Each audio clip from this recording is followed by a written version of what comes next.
Hello and welcome back to Genus. तो जैसा तुमने थंबनेल से देख ही लिया होगा, आज के वीडियो में मैं ऐसे ही कुछ तरीकों की बात करने वाला हूं जो साइंटिफिकली बैक्ड भी है, मैंने अपने समय पे यूज़ भी किए हैं। और वो तरीके जो हैं अगर तुमने अपनी पढ़ाई में इम्प्लीमेंट कर लिए तो जो तुम्हारा नॉलेज का रिटेंशन है, जो कोई चीज़ पढ़ने के बाद तुम्हें याद रहती है, तुम्हारे दिमाग में टिकी रहती है, उसको तुम 10 से 20 गुना बेहतर कर सकते हो। और ये मैं ट्राई एंड टेस्ट करने के बाद बोल रहा हूँ, ठीक है। तो वो हो सकता है तुम्हारे लिए ज़्यादा भी हो जाए, मेरे लिए उतना ही था, ठीक है। Starting on with the video. थोड़ा सा मैं इंटरनेट पे गया, मैंने रिसर्च वगैरह भी किया क्योंकि कुछ चीज़ें मुझे मालूम थी, लेकिन ऐसा ना हो ना कि मैं कुछ हवा में बोल रहा हूँ। तो यहाँ मैं सब अपने साथ फैक्ट्स वगैरह लेकर आया हूँ, ऐसा नहीं है कुछ रट के बैठा हूँ और कुछ भी हवा में बक दूंगा, ऐसा बिल्कुल नहीं है, ठीक है। तो थोड़ा बहुत रिसर्च वगैरह करने के बाद मुझे ऐसा समझ आया कि टू इंक्रीज योर फोकस, जितना तुम फोकस कर रहे हो और जो फोकस करने के बाद पढ़ते हो, उसका रिटेंशन तुम्हारे दिमाग में अगर उसे बना के रखना है तो उस सबको एक दो शब्द में समराइज किया जा सकता है, वो है एक्टिव लर्निंग। होता क्या है, अगर तुम बैठे हो, बस लेक्चर चल रहा हो और तुम बस लेक्चर देख रहे हो, हाँ ये चलता जा रहा है चलता जा रहा है करके 3 4 5 घंटे तुमने बिता दिए लेक्चर देखते देखते, तुम्हें लगा मैं तो 5 घंटे से पढ़ाई कर रहा हूँ। ये थोड़ा सा एक फॉल्स सेंस ऑफ अचीवमेंट तुम खुद को दे रहे हो। इसको कहते हैं पैसिव लर्निंग। स्टडीज़ कहती हैं कि पैसिव लर्निंग जब तुम कर रहे होते हो, एडिटर साहब यहाँ ये ग्राफ लगा देना, मुझे ग्राफ बहुत पसंद है।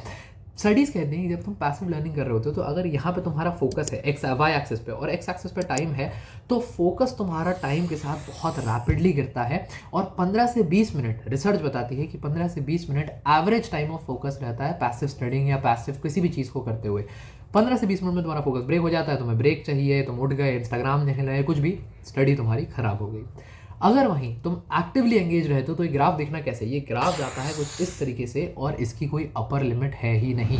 तुम कितना भी खींच सकते हो, जितनी तुम्हारी फिजिकल कैपेबिलिटीज़ हैं, कितने घंटे तुम बैठ सकते हो, कोई इसका साइंटिफिक टॉप लिमिट नहीं है कि तुम्हारा फोकस इतने समय के बाद खत्म होगा ही होगा। होता ही नहीं है। तुम एक्सपोनेंशियली अपने जो स्टडी आवर्स है उसको बढ़ा सकते हो अगर तुम एक्टिव लर्निंग करते हो। अब भैया ये है कि एक्टिव लर्निंग के फायदे तो बता दिए, हम प्रैक्टिकली कैसे अप्लाई करें। तो देखो, मेरी सारी वीडियोस में मैं तुमको प्रैक्टिकल और एप्लीकेबल सॉल्यूशंस बताता हूँ जिनको तुम वाकई अप्लाई कर सको। तो जेईई की जब बात आती है, जेईई की पढ़ाई की जब बात आती है, तो वहाँ पे 3 4 चीज़ों में इसको समराइज किया जा सकता है एक्टिव लर्निंग को। सबसे पहला, active learning could be revision. Revision, सबसे पहले तुमने कोई चीज़ पढ़ी, लेक्चर वगैरह देखा, और लेक्चर वगैरह देखने के बाद उसको छोड़ मत दो, चीज़ को बार बार रिवाइज करो। रिटेंशन को बढ़ाने का बहुत ही बाय द बुक और सिंपल तरीका है किसी चीज़ को बार बार पढ़ लेना। Repeated rendition at gradual intervals. आज सुबह चीज़ पढ़ी, रात को उसको रिवाइज कर लिया, हफ्ते भर बाद उसको फिर रिवाइज कर लिया, महीने भर बाद एक बार और रिवाइज कर लिया, टेस्ट से पहले देखा एक बार और रिवाइज कर लिया। इसके लिए मेरे पास एक बहुत बढ़िया रिसोर्स है, क्योंकि अब तुम इतनी बार रिवीजन करोगे तो ऐसा तो नहीं है ना घंटों घंटों बैठ के रिवाइज ही करते रहो, तो नया कब पढ़ोगे। तो मुझे एक बहुत बढ़िया टूल उसके लिए समझ आता है, रैंचो रिवीजन के read revise repeat flash cards. Colourful flash cards हैं। 95% सिलेबस तुम्हारा, इतनी जो बड़ी बड़ी पोथियां हैं, इतनी बड़ी किताबें हैं, वो ऐसे कुछ कलरफुल फ्लैश कार्ड्स में इन लोगों ने समराइज कर दिया है उस सिलेबस को। क्या इसका फायदा है मैं तुम्हें बताता हूँ।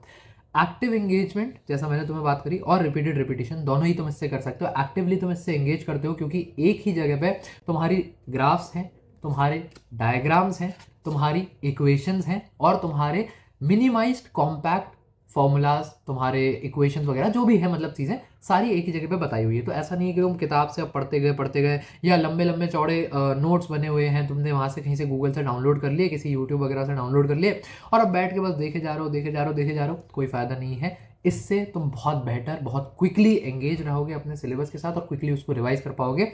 मुझे ये बहुत ज़्यादा पसंद है। ऐसे मैंने थोड़ा सा ऐसे पढ़ा, ये जैसे तुम देख रहे हो कलरफुल इमेजेस वगैरह है, तो ये तुम्हारा क्या है कि दिमाग इसमें एंगेज रहता है। फटाफट कुछ नहीं करना है, आज तुमने पढ़ाई करी, आज तुमने चैप्टर खत्म करा, रात को ये उठाए, 15 मिनट में पूरा चैप्टर तुम्हारा रिवाइज हो गया। जैसे इक्विलिब्रियम का ये है, इक्विलिब्रियम आज तुमने क्लास में पढ़ा, 15 मिनट में तुम्हारा रात को रिवाइज हो गया। 7 दिन बाद इक्विलिब्रियम की फ्लैश कार्ड्स फिर से उठाए, ये एक है, ऐसे कुछ होते हैं एक साथ, उसके वो फ्लैश कार्ड्स फिर से उठाए, तुमने फिर रिवाइज कर लिया, 10 15 मिनट में तुम्हारा रिवीजन हो गया। रिवीजन जो पहले बोरिंग होता है, टीडियस लगता है, काम लगता है, अब वो ऐसे कलरफुल फ्लैश कार्ड्स में मजेदार सा बन जाएगा, तुम्हारा मन करेगा रिवाइज करने का, और जो एक्टिव एंगेजमेंट वाली चीज़ है वो तुम कर दोगे। तो मेरी पर्सनल रिकमेंडेशन पे रैंचो के ये flash cards are a must try for you guys, अगर तुम्हें रिवीजन अपना एफिशिएंट बनाना है तो।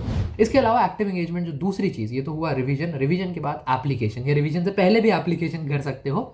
एप्लीकेशन माने तुम्हारे टर्म्स में प्रैक्टिस। कोई भी चीज़ पढ़ रहे हो, कोई भी टॉपिक है, सब टॉपिक है, चैप्टर है, उससे रिलेटेड सवाल लगाओ। तुम देखोगे कोई एक फॉर्मूला है, बड़ा भयंकर सा फॉर्मूला है साहब, नहीं याद हो रहा, ऑर्गेनिक केमिस्ट्री के रिएक्शंस है, नहीं याद हो रहे, कोई बात नहीं, सवाल लगाओ। उन पे जब तुम सवाल लगाओगे, जो नॉलेज एक्वायर करिए उसको अप्लाई करोगे, तो तुम देखोगे वो नॉलेज तुम्हें बेटर रिटेन रहेगी, तुम बेटर उसको याद रखोगे। फॉर्मूलाज है, कोई बात नहीं, 10 सवाल लगाए, 11वां सवाल लगाते हुए फॉर्मूला देखने की जरूरत नहीं पड़ेगी, वो अब तक तुम्हें याद हो चुका होगा। ट्राई करके देखना, मेरी बात अभी नहीं मान रहे हो अगर तो ट्राई करके देखना, वो सच साबित होगी। ठीक है, तो रिवीजन हो गया, तुम्हारा एप्लीकेशन हो गया।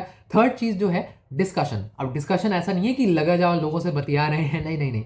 डिस्कशन मतलब तुम्हारे टर्म्स में जो डाउट्स वगैरह तुम्हें आते हैं, कहीं तुम फंस रहे हो, कोई कंसेप्ट तुम्हें समझ नहीं आया, उसको डिस्कस करो, लोगों से बात करो, टीचर्स से बात करो, उसको समझो क्या हो रहा है, कैसे हो रहा है, उस पर क्या पॉइंट ऑफ व्यू है। किसी जैसे कोई एडवांस का सवाल है, एडवांस का सवाल बहुत तगड़ा होता है, तुम्हारा आंसर गलत आ रहा है, दूसरे का क्यों सही आ रहा है, उसका पॉइंट ऑफ व्यू क्या है, वो क्या अप्रोच लगा रहा है, वो कैसे अप्रोच कर रहा है सवालों को, सवालों को कैसे देखा जा सकता है।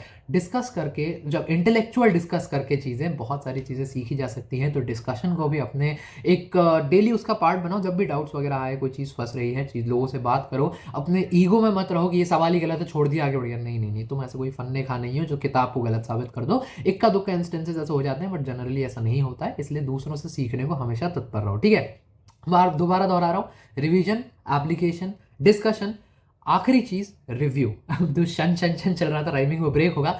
रिव्यू कैसे? अपना दिन, पढ़ाई, सारी चीज़ों को रात को बैठ के रिव्यू करो कि आज के दिन में मैंने क्या पढ़ा, मेरा कहाँ टाइम वेस्ट हुआ, क्यों चीज़ में कोई भूला, क्या हुआ मेरे एग्जाम, जब तुम मॉक देते हो तो मॉक्स को एनालाइज करो, उसको रिव्यू करो कि मेरे फला फला मॉक में क्यों कम मार्क्स आए, कहाँ पे मेरी चीज़ जा रही है, क्यों मेरा टेंशन कम हो रहा है, मेरा टाइम अगर वेस्ट हो रहा है, जितने घंटे मुझे अगर पढ़ना है वो मैं नहीं पढ़ पा रहा, वो वेस्ट हो रहा है, तो वो क्यों वेस्ट हो रहा है, टाइम कहाँ जा रहा है। रिव्यू जब तुम चीज़ें करोगे ना, तो अपनी प्रॉब्लम्स जो तुम्हारे डेली में आ रही हैं, जो तुम्हें पीछे खींच रही हैं, 50-60% प्रॉब्लम्स वो वहीं सॉर्ट हो जाएंगी, क्योंकि तुम्हें उनका पता चल गया। बाकी सॉर्ट करना प्रॉब्लम्स को तुम जान, मुझे तुम सब बच्चों पे बहुत भरोसा है कि तुम उसमें महारत हासिल कर चुके हो, लेकिन आइडेंटिफाई करो, प्रॉब्लम्स को एक्नॉलेज करो, और वो होगा रिव्यू से। तो ये 4 चीज़ें मैंने जो तुम्हें बताई, आई होप अगर तुम इनको अप्लाई करोगे, जो करोगे अप्लाई, गारंटी है कि अप्लाई कर लिया तो फायदा बहुत ज़्यादा हो जाएगा, लेकिन उम्मीद ये है कि तुम अप्लाई करोगे इन द फर्स्ट प्लेस। ठीक है, तो अप्लाई करना जरूर। दोबारा रिपीट कर रहा हूँ, रिवीजन, एप्लीकेशन, तुम्हारा खुद ही भूल गया, रिपीटिशन और डिस्कशन और रिव्यू। ठीक है, तो बाकी पढ़ाई करते रहो, ऑल द वेरी बेस्ट। कुछ भी दिक्कत वगैरह हो तो कमेंट्स में ड्रॉप कर दिया करो, और बाकी पढ़ाई करते रहो, all the very best, good bye.